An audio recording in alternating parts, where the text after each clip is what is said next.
Hello. हाँ जी बच्चे, तो कल हमने principle of conservation of energy तक कर लिया था। उसके बाद मैंने आपको बोला था कि जो 8 नंबर की डेरिवेशन है हमने वो करना है। तो आज मैं वो आपको डेरिवेशन स्टार्ट करवा रही हूँ। That is conservation of mechanical energy of a free falling body. इसका मतलब क्या है कि आपके पास मैकेनिकल एनर्जी, अगर कोई भी बॉडी आपके पास फ्रीली फॉल कर दी, मतलब ऊपर से नीचे आ रही है, ठीक है, तो जब उसकी जो मैकेनिकल एनर्जी होगी वो कंजर्व रहेगी, क्योंकि हमने principle of conservation of energy जो किया है, जो हमने कल प्रिंसिपल पढ़ा था, उसके अकॉर्डिंग क्या था कि आपके पास जो एनर्जी है वो ना तो क्रिएट हो सकती ना ही डिस्ट्रॉय हो सकती, वो एक फॉर्म से दूसरी फॉर्म में जा सकती है। तो इसका मतलब क्या है कि आपके पास जो मैकेनिकल एनर्जी है वो भी कभी भी खत्म नहीं होगी, वो क्या होगी, कंजर्व रहेगी, सेम रहेगी। उसकी वैल्यू पहले जितनी थी बाद में भी उतनी ही रहेगी। वो एक फॉर्म से दूसरी फॉर्म में जा सकती है, काइनेटिक से पोटेंशियल में जा सकती है, पोटेंशियल में से काइनेटिक में जा सकती है, लेकिन उसकी वैल्यू खत्म नहीं होगी। वो हमने प्रूव करना है कि स्टार्टिंग पॉइंट और एंड पॉइंट पे जो बॉडी होगी उसकी जो एनर्जी होगी, total energy, that is same. ठीक है, देखो बच्चे, हमें पता है मैकेनिकल एनर्जी में क्या होता है, दो टाइप्स ऑफ एनर्जी होती है, that is kinetic and potential. दो टाइप्स ऑफ एनर्जी होती है ना मैकेनिकल एनर्जी में। अब देखिए, जो काइनेटिक एनर्जी और पोटेंशियल एनर्जी, हमने ये डेफिनेशन कर लिया कि काइनेटिक एनर्जी में क्या होता है कि आपके पास जो बॉडी होती है वो मोशन में जब होती है तभी आपके पास काइनेटिक एनर्जी आती है।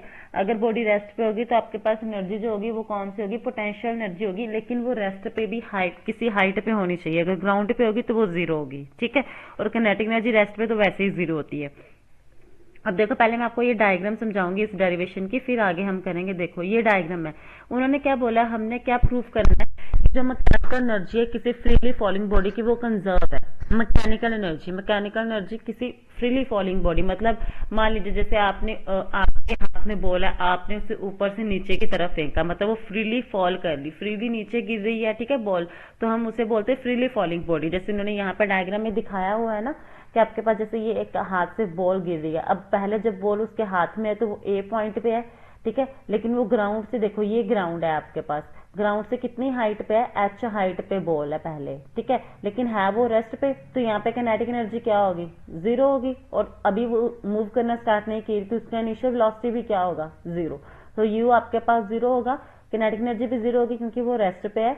अब देखो यहाँ पे कुछ ना कुछ पोटेंशियल एनर्जी की वैल्यू तो होगी, क्योंकि पोटेंशियल एनर्जी कब होती है, जब कोई बॉडी किसी हाइट पे होती है, ये एच हाइट पे है, तो इसका मतलब यहाँ पे कुछ ना कुछ पोटेंशियल एनर्जी की वैल्यू होगी।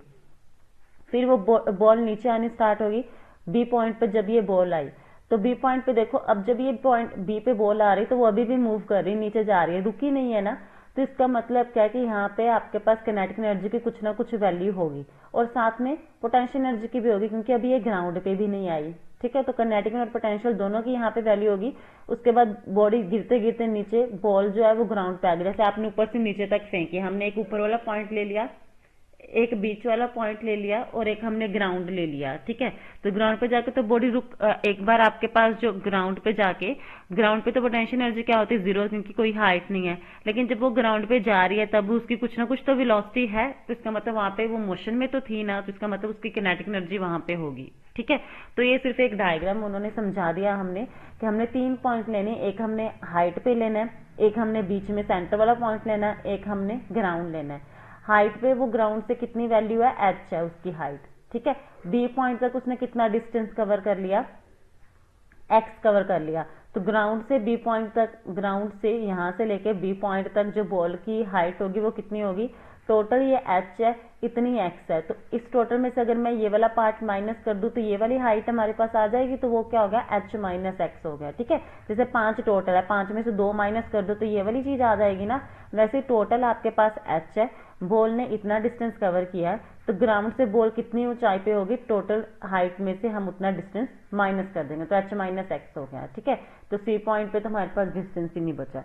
तो ये बच्चे हमारे पास 3 पॉइंट है, एक ए पॉइंट हो गया जब वो किसी हाइट पे थी बॉल, बी पॉइंट जब वो नीचे आ रही थी, सी पॉइंट जब वो नीचे आ गई, ठीक है।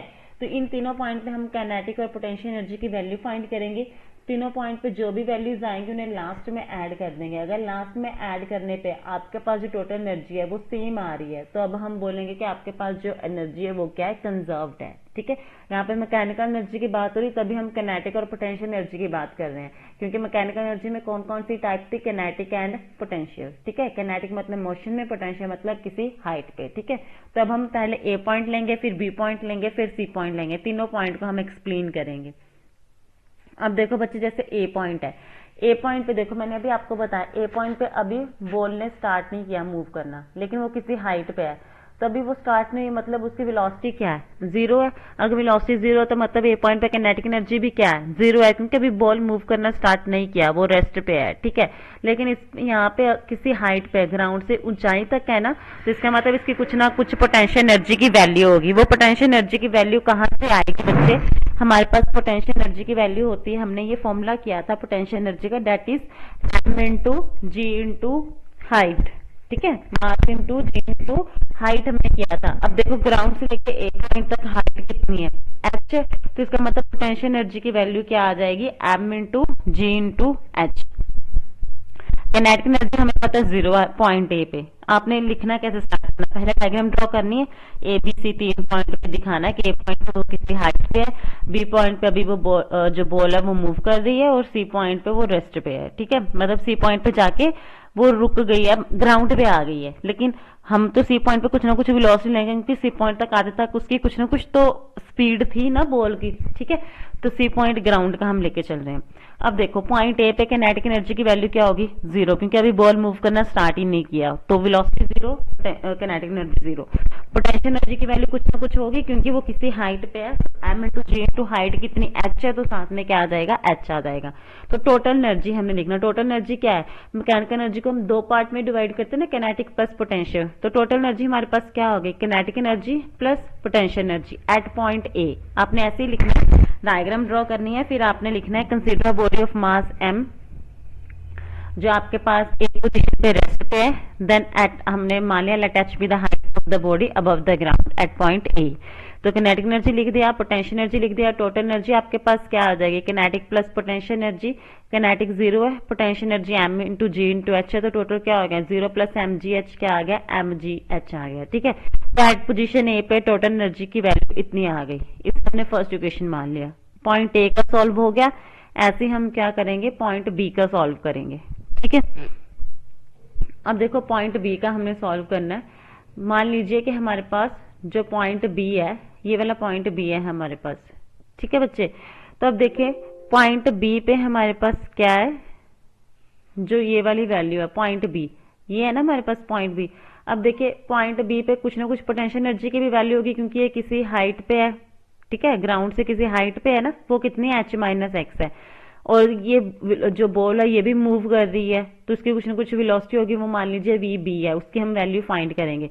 तो इसका मतलब यहाँ पे पोटेंशियल एनर्जी की भी वैल्यू होगी, काइनेटिक एनर्जी की भी वैल्यू होगी, मैंने आपको पहले बता दिया। तो पोटेंशियल एनर्जी की वैल्यू क्या होगी, एम इंटू जी इंटू कितनी हाइट है, ग्राउंड से हाइट हमने देखना, जैसे इसकी ग्राउंड से हाइट एच थी ना पॉइंट ए पे, अब ग्राउंड से हाइट बी पॉइंट तक कितनी है, एच माइनस एक्स है, तो M into g into h minus x, ये आपके पास क्या आ गई, पोटेंशियल एनर्जी आ गई, ठीक है। अब वी बी वेलोसिटी है, वेलोसिटी पहले हम फाइंड करेंगे तभी काइनेटिक एनर्जी में पुट करेंगे ना। काइनेटिक एनर्जी का फॉर्मूला क्या होता है, 1/2 m इंटू वी स्क्वेयर, हमने ये फाइंड किया था। तो वी की पहले वैल्यू फाइंड करेंगे फिर पुट करेंगे। तो वी की वैल्यू फाइंड करने के लिए हम वही फॉर्मूला यूज करेंगे, v square minus u square is equal to 2as, ठीक है। 2as हम वैसे ही यूज करेंगे ना। तो बच्चे अब देखो वी स्क्वेयर, तो हमारे पास वेलोसिटी कितनी वी बी है, तो वी बी स्क्वेयर आ गया, माइनस यू कितना है, जीरो है initial velocity, is equal to 2 into g into x. ए हमारे पास यहाँ पे जी हो गया ना, acceleration due to gravity, x मतलब डिस्टेंस, तो डिस्टेंस कितना था हमारे पास, यहाँ से उसने जो आपके पास एक बॉल है, उसने देखो उसकी हाइट ग्राउंड से एच माइनस एक्स थी, लेकिन जो बॉल है उसने कितना डिस्टेंस कवर किया, यहाँ से स्टार्ट हुई ना चलनी यहाँ तक, तो डिस्टेंस कितना कवर किया, एक्स कवर किया, तो यहाँ पे क्या आ गया 2g x आ गया, तो v B square is equal to 2g x आ गया। तो काइनेटिक एनर्जी किसकी इक्वल था, half m v B square, v B की स्क्वायर की वैल्यू पुट कर दो 2g x, 2 से 2 कैंसिल हो गया, तो m into g into x आ गया हमारे पास, ये काइनेटिक एनर्जी की वैल्यू आ गई, ये पोटेंशियल एनर्जी की वैल्यू आ गई। टोटल एनर्जी पॉइंट बी पे क्या होगा, potential energy plus kinetic energy. इसे सॉल्व करोगे ना बच्चे, m into g into h, ये अंदर मल्टीप्लाई हो जाएगा ब्रैकेट में, m into g into h minus m into g into x plus m into g into x, वो आपस में कैंसिल हो जाएंगे, सिर्फ आपके पास m into g into H बचेगा। तो पॉइंट ए पे भी आपके पास क्या था, total energy m into g into H, point पे भी आपके पास क्या है, m into g into H. अब पॉइंट सी पे देखो बच्चे, पॉइंट सी पे हमारे पास देखो, पॉइंट सी मतलब ग्राउंड, तो ग्राउंड पे पोटेंशियल एनर्जी क्या होती है, 0, तो 0 हो गई। ठीक है, अब पॉइंट सी पे हमने क्या फाइंड करना है, काइनेटिक एनर्जी। अब वो जो यहाँ से बॉल आ रही थी उसकी कुछ ना कुछ वेलोसिटी तो थी ना, मान लीजिए वेलोसिटी वी सी थी, जैसे हमने यहाँ पे वेलोसिटी फाइंड किया वैसे हम यहाँ पे वेलोसिटी फाइंड करेंगे। तो v square minus u square is equal to 2g s आ जाएगा। अब देखो यहाँ सी पॉइंट तक जो बॉल है उसने कितना डिस्टेंस कवर किया, ये टोटल इतना कवर किया ना, इतना टोटल कितना था, एच था, तो 2g एच आ गया। V C square is equal to 2g h आ गया। पोटेंशियल एनर्जी तो 0 है ग्राउंड पे, किनेटिक एनर्जी क्या हो गया, हाफ एम वी सी स्क्वायर। वी सी स्क्वायर की वैल्यू पुट कर दो 2g एच, 2 से 2 cancel, m into g into h आ गया। टोटल एनर्जी पॉइंट सी पे क्या होगी, kinetic energy plus potential energy. Kinetic energy कितना था, mgh, पोटेंशियल एनर्जी कितना है, 0। टोटल कितना हो गया, m into g into H. अगर आप देखें तो पॉइंट ए पे भी total energy m into g into h है, पॉइंट बी पे भी टोटल एनर्जी आपके पास m into g into h है, पॉइंट सी पे भी आपके पास जो टोटल एनर्जी है m into g into h है। इसका मतलब क्या है कि आपके पास जो एनर्जी है वो क्या कंजर्व रहती है, चाहे कोई भी पॉइंट हो। ये बॉल ए पॉइंट पे भी उतनी एनर्जी पे होगा, बी पे भी उतनी एनर्जी पे होगा, सी पे भी उतनी एनर्जी पे होगा। इससे हम बोलते हैं कंजर्वेशन ऑफ मैकेनिकल एनर्जी। हमने प्रूव कर दिया जो मैकेनिकल एनर्जी है वो हर पॉइंट पे कंजर्व है। ए पॉइंट पे भी टोटल आपके पास m into g into h आ रहा है, बी पे भी वही वैल्यू आ रही है, सी पॉइंट पे भी वही वैल्यू आ रही है। तो हमने तीनों पॉइंट पे सेम वैल्यू प्रूव कर दी ना, तो इसका मतलब हमने ये बता दिया कि तीनों पॉइंट पे जो एनर्जी है वो सेम है। सेम का मतलब कंजर्व है। जब एक बॉडी एक बॉल को आप नीचे फेंक रहे हो तब उसकी तीनों पॉइंट पे एनर्जी सेम आ रही है, तब हम बोलेंगे जो आपके पास एनर्जी है दैट इज कंजर्व्ड। ठीक है, तो ये हमारे पास प्रूव हो गया that mechanical energy is conserve. नीचे लिख दोगे hence it is prove that mechanical energy is conserve because at point A B and C the total value is always remains the same. ठीक है, उसके बाद आपने ये ग्राफ बनाना है। बच्चे ये ग्राफ में कुछ नहीं है, ये हाइट दिखाया है, ये एनर्जी दिखाया। उन्होंने हाइट देखो, हाइट जब h 0 था पोटेंशियल एनर्जी 0 है, लेकिन जैसे जैसे हाइट बढ़ती जाएगी पोटेंशियल एनर्जी बढ़ती जाएगी। जब ये मैक्सिमम हाइट पे kinetic energy half m v square जैसे से ये घटती जाएगी h पॉइंट तक आपके पास ऐसे आपने ये ग्राफ बना देना है, बस और कुछ नहीं। तो ये आप 8 नंबर में क्वेश्चन आएगा, पहले डायग्राम ड्रॉ करना है। डायग्राम ड्रॉ करने के बाद आपने लिखना है कि हमने एक बॉल लिया जिसका मास m है, वो पॉइंट ए पे है, उससे हम फ्रीली फॉल कर रहे हैं। जब पॉइंट ए से ग्राउंड से पॉइंट ए तक उसकी हाइट h है, उसने बी पॉइंट तक x डिस्टेंस कवर किया है, और बी से सी पॉइंट तक उसका जो हाइट है h माइनस एक्स है। ये सब कुछ ये मत लिखना, ये डायग्राम में एक्सप्लेन हो जाएगा। सिर्फ ये लिख देना consider a ball of mass m which is at point A above the ground with height h। उसके बाद बस किनेटिक एनर्जी पॉइंट ए पे कितनी है, पोटेंशियल एनर्जी पॉइंट ए पे कितनी है, टोटल एनर्जी लिख देना। फिर at point B kinetic energy find करके दिखा देना, पोटेंशियल एनर्जी दिखा देना, टोटल एनर्जी लिख देना। At point C potential energy 0 है, किनेटिक एनर्जी फाइंड करके दिखा देना, सेम है तीनों। फिर लिख देना hence it is prove that energy is conserved because it is same at point A B and C. That's it. ये आपका ये टॉपिक कंप्लीट हो गया। ये बच्चे आपको टॉपिक 8 नंबर में आएगा ही आएगा, श्योर है। ठीक है, तो ये अच्छे से कर लेना, अगर कोई डाउट होगा तो आप पूछ सकते हैं। ठीक है, थैंक यू।